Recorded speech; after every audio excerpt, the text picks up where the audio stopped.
Kisah Raja Ferdinand yang pertama, Sang Trastamara di Aragon. Bab I, bayi dari Kastilia. Pada tahun 1366, di Istana Medina del Campo yang berdiri megah di jantung Kastilia, terdengar tangisan seorang bayi laki-laki. Bayi itu adalah putra kedua dari Raja Yuan yang pertama dari Kastilia dan permaisurinya, Eleanor dari Aragon. Bayi mungil itu diberi nama Ferdinand. Kelahiran Ferdinand disambut penuh sukacita. Namun ia bukanlah anak yang ditakdirkan sejak awal untuk memegang takhta. Kakaknya Enrique adalah pewaris utama kerajaan Kastilia. Tetapi bagi ibunya Eleanor, Ferdinand memiliki tanda-tanda kebesaran. Matanya yang jernih, ketenangannya bahkan ketika menangis, serta tangannya yang sering menggenggam kuat seolah tak ingin melepaskan dunia. Sejak kecil, Ferdinand dikelilingi oleh guru dan pengasuh yang mengajarinya disiplin, doa, serta dasar-dasar ilmu perang. Ia tumbuh di tengah pusaran intrik istana, menyaksikan bagaimana perebutan pengaruh dan siasat diplomasi kerap lebih tajam dari sebilah pedang. Bab 2, pendidikan seorang pangeran. Di usia kanak-kanaknya, Ferdinand telah diajarkan seni menunggang kuda, berlatih pedang, dan memanah. Namun yang paling disukainya adalah duduk bersama para biarawan di perpustakaan istana, mendengarkan kisah tentang raja-raja besar dari masa lalu, Charlemagne, Alfonso Sang Bijak, hingga Santo Louis dari Prancis. Dari ibunya ia mewarisi rasa bangga pada darah Aragon yang mengalir dalam dirinya. Eleanor selalu mengingatkan, "Kau bukan hanya pangeran Kastilia, tetapi juga pewaris darah raja-raja Aragon. Ingatlah itu anakku, suatu hari dunia mungkin memanggilmu bukan untuk satu kerajaan, melainkan untuk dua dunia." Kata-kata itu melekat dalam benak Ferdinand, seakan nubuat akan masa depannya. Bab 3, belajar memimpin. Ketika remaja, Ferdinand mulai mendampingi kakaknya Enrique dalam urusan negara.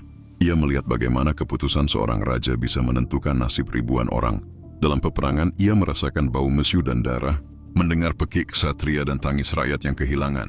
Dari semua itu, ia belajar bahwa kekuasaan sejati bukanlah sekadar menaklukkan musuh, melainkan menegakkan keadilan dan menjaga ketertiban. Pada masa ini pula, ia mulai dikenal sebagai pemuda yang tidak terburu-buru mengambil keputusan. Ia mampu mendengarkan semua pihak, sesuatu yang jarang dimiliki bangsawan muda seangkatannya. Banyak yang mulai membisikkan bahwa Ferdinand memiliki jiwa seorang pemimpin besar. Bab 5, pernikahan dan gelar Antequera.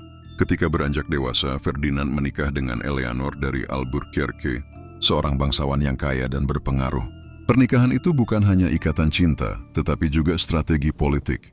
Dari Eleanor, Ferdinand memperoleh harta, tanah, dan pengaruh yang menjadikannya salah satu pangeran paling berkuasa di semenanjung Iberia. Dari pernikahan itu, ia mendapat gelar Adipati Antequera. Sebagai adipati, Ferdinand menunjukkan sisi kepemimpinannya yang bijak. Ia mengatur pajak agar tidak menekan rakyat kecil, membangun jalur perdagangan, serta melindungi petani dari perampok dan bangsawan tamak. Rakyat Antequera mencintainya. Mereka melihat di dalam dirinya seorang pemimpin yang peduli, bukan hanya seorang bangsawan haus kuasa. Bab 5, ksatria di medan Granada. Pada akhir abad ke-14 dan awal abad ke-15, Perang Reconquista masih berkobar. Kerajaan Granada, benteng terakhir Muslim di Iberia, menjadi sasaran utama serangan kerajaan-kerajaan Kristen. Ferdinand turut serta dalam perang ini. Ia memimpin pasukan Kastilia dalam beberapa pertempuran besar. Di medan laga, ia dikenal sebagai pemimpin yang berani. Ia tak hanya berdiri di belakang memberi perintah, melainkan maju bersama para prajurit. Ia berbicara langsung kepada mereka sebelum pertempuran, membakar semangat mereka dengan janji kemenangan dan kehormatan. Kemenangan demi kemenangan yang ia raih membuat namanya semakin harum. Rakyat memandangnya sebagai pangeran yang layak menyandang mahkota, bahkan jika bukan mahkota Kastilia. Bab 6, krisis di Aragon. Pada tahun 1410, Raja Martin yang pertama dari Aragon wafat tanpa meninggalkan ahli waris sah. Negeri Aragon pun jatuh ke dalam kekacauan. Para bangsawan terpecah, beberapa calon muncul, dan bayang-bayang perang saudara mengancam. Pada saat itulah nama Ferdinand dari Antequera muncul sebagai kandidat kuat. Ia memiliki darah Aragon dari garis ibunya, hubungan keluarga yang jelas, serta kekuatan politik dari Kastilia. Dewan Besar, yang dikenal sebagai Kompromis Caspe, diselenggarakan pada tahun 1412. Utusan dari seluruh wilayah Aragon, Valencia, dan Catalonia hadir. Perdebatan panjang terjadi, dan setelah banyak suara serta negosiasi, pilihan mayoritas jatuh kepada Ferdinand. Dengan itu ia dinobatkan sebagai Raja Aragon, raja pertama dari cabang Trastamara yang akan memimpin kerajaan itu menuju masa depan baru. Bab 7, menata kerajaan yang luas. Sebagai Raja Aragon, Ferdinand tidak hanya memerintah semenanjung, melainkan juga wilayah luas di Mediterania, termasuk Sisilia dan Sardinia. Setiap wilayah memiliki hukum, bahasa, dan kebiasaan yang berbeda. Ferdinand menunjukkan kebijaksanaannya. Ia tidak memaksakan aturan tunggal, melainkan menghormati tradisi setempat. Ia sering duduk bersama para bangsawan Catalonia, mendengarkan suara rakyat Valencia, atau meninjau pasukan di Sisilia. Ia ingin semua bagian kerajaannya merasa dihargai, bukan ditaklukkan. Bab Web, diplomasi dan keturunan. Ferdinand tahu betul bahwa kekuasaan sejati terjaga lewat aliansi. Karena itu, ia menikahkan anak-anaknya dengan bangsawan dan raja dari berbagai wilayah Eropa. Dari ikatan inilah, lahir dinasti besar yang kelak menyatukan Aragon dan Kastilia. Putranya Juan kelak menjadi Raja Navarra. Putrinya Maria menikah dengan Raja Kastilia. Anak-anaknya yang lain juga ditempatkan pada posisi strategis, menjadikan keluarga Trastamara pusat dari jaringan kekuasaan yang luas di semenanjung Iberia.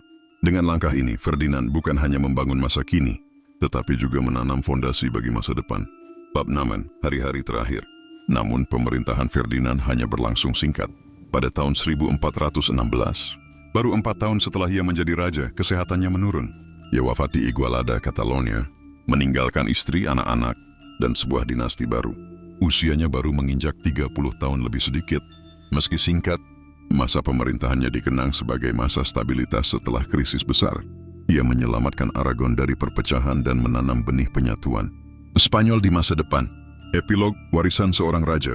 Ferdinand yang pertama dari Aragon dikenang sebagai raja yang bijaksana dan sederhana.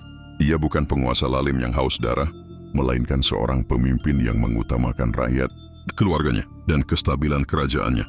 Namanya mungkin tenggelam oleh ketenaran cucunya, Ferdinand yang Katolik. Namun sesungguhnya dialah yang membuka jalan bagi penyatuan besar Iberia. Tanpa dirinya, mahkota Spanyol mungkin tidak pernah ada. Warisan Ferdinand bukan hanya mahkota yang ia kenakan, tetapi dinasti Trastamara Aragon yang kelak akan mengubah wajah Eropa.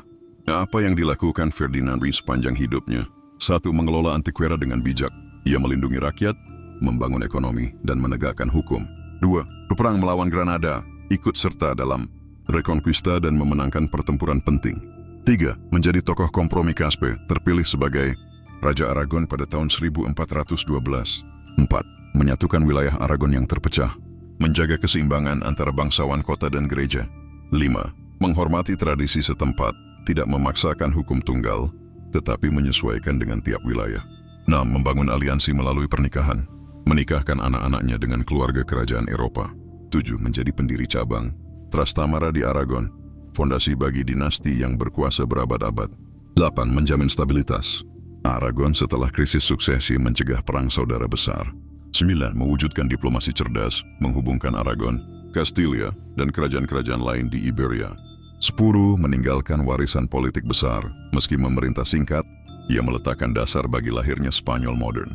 Tindakan dan pencapaian Raja Ferdinand III dari Aragon. 1. Menjadi Adipati Antequera.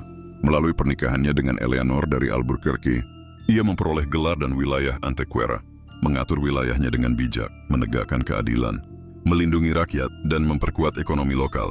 2. Ikut dalam Perang Granada, bagian dari Reconquista, memimpin pasukan Kastilia melawan kerajaan Muslim terakhir di Iberia. Dikenal sebagai pemimpin gagah berani yang maju bersama prajuritnya, bukan hanya memberi perintah dari belakang. Kemenangan-kemenangannya membuatnya populer di kalangan bangsawan dan rakyat.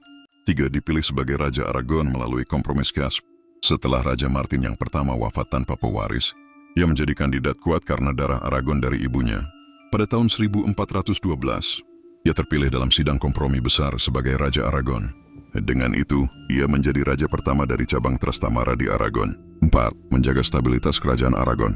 Menghormati hukum dan tradisi setiap wilayah Aragon, Valencia, Catalonia, Sisilia, Sardinia. Menghindari konflik internal dengan memberi ruang kepada bangsawan dan kota untuk bersuara. Mencegah terjadinya perang saudara setelah krisis suksesi. 5. Membangun aliansi diplomatik, menikahkan anak-anaknya dengan keluarga kerajaan lain untuk memperluas pengaruh dinasti. Putranya Juan menjadi Raja Navarra melalui pernikahan. Putrinya Maria menikah dengan Raja Kastilia. Pernikahan-pernikahan ini memperkuat hubungan antara Aragon dan kerajaan tetangga. 6. Meletakkan dasar penyatuan Spanyol. Dinasti Trastamara di Aragon yang ia dirikan menjadi kunci dalam penyatuan besar Iberia. Dari garis keturunannya, lahirlah Ferdinand yang Katolik, cucunya, yang menikah dengan Isabel dari Kastilia dan menyatukan kedua kerajaan. VII menjadi Raja Mediterania. Memerintah bukan hanya Aragon di Semenanjung, tetapi juga Sisilia dan Sardinia. Menjadi penghubung penting bagi pengaruh Aragon di Laut Mediterania. 8. Mewariskan dinasti baru. Meski hanya memerintah 4 tahun, 1412, 1416, ia berhasil mendirikan garis dinasti yang akan bertahan lama. Ia dikenang sebagai raja bijak yang menghubungkan dua dunia, Kastilia dan Aragon. Jadi walaupun pemerintahannya sangat singkat, Ferdinand yang pertama berhasil menjaga Aragon tetap stabil, menghubungkan dinasti Trastamara dengan takhta Aragon, menanam benih penyatuan Spanyol, serta meninggalkan warisan dinasti yang berpengaruh besar di Eropa. Dinasti bukan dibangun dengan dot perang semata, tetapi dengan dot pernikahan yang bijak, janji yang dijaga, dan kesetiaan yang tidak mudah digoyahkan oleh waktu. Setiap wilayah di bawah panjiku memiliki lidah dan hukum sendiri. Tugasku bukan memaksa mereka menjadi satu, melainkan membuat mereka berjalan bersama tanpa saling menjatuhkan. Raja yang mengabaikan suara rakyatnya sedang menggali kuburannya sendiri, sebab takhta tanpa kepercayaan rakyat hanyalah kursi kosong di tengah badai. Aku telah belajar dari medan perang dan ruang dewan bahwa kemenangan tidak hanya diraih oleh keberanian, tetapi oleh kebijaksanaan untuk tahu kapan harus diam dan kapan harus bertindak.